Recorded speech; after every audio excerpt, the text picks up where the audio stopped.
Hey everyone, it's been a while, but I've made some progress and I thought I'd share. So for starters, I have some really awesome news. I have a benefactor for the project. I have a family member who wants to help keep the momentum going for this project and has greenlit the whole thing. So I'll be able to keep working on this even though I don't have a job at the moment. So the first major update since the last video is that I got the laser module and have it all mounted up. It's a 2.5 watt 405 nanometer laser. It's a diode laser. It's meant as a replacement for some laser engraver, so it's powered by 12 volts and controlled by a PWM or TTL signal that I just pull from a fan header on the printer's driver board. This thing is scarily powerful. My first test of it, I hooked it up to power and aimed it at the wooden frame of the printer, and it burns it instantly.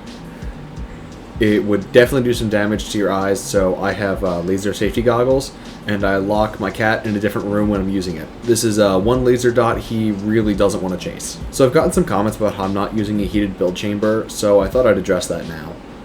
The Pro machines use a heated build chamber because they use a nylon powder as the material to be sintered. Nylon has a melting point of about 270 degrees Celsius. The lasers they use don't produce enough power to bring the material up to that temperature in a short enough time to be usable. They get around this issue by enclosing everything in a build chamber that's heated to 5 or 10 degrees C below the melting point. Then the laser only has to kick it over the edge to sinter it together. Holding the nylon powder at such a high temperature for an extended period of time breaks down the polymer.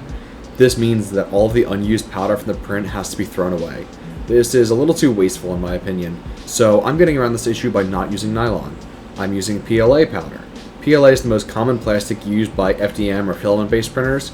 It has a melting point of about 180 degrees Celsius. That's 90 degrees less than that of nylon.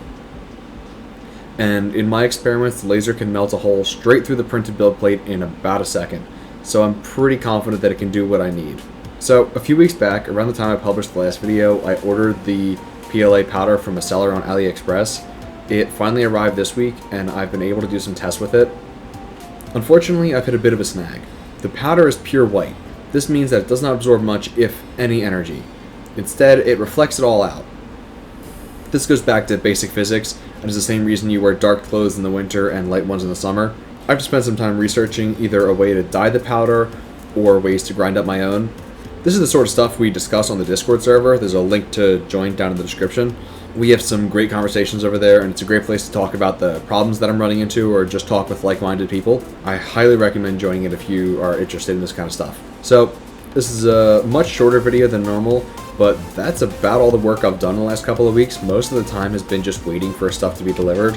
Although now that I have the parts I need, future videos will be a lot more actual work and less theoretical talk. I spent a lot of time in the last few weeks coming up with some ideas for future non-SLS projects. So I think they're still engineering based. They're still really cool, fun things to build. I think you guys will still like it. So those will be good for the intermediate weeks when I have to wait for things to be delivered or I just haven't made much progress on the SLS and I need to make some kind of content though. So the next video will be a bit of a departure from the SLS project.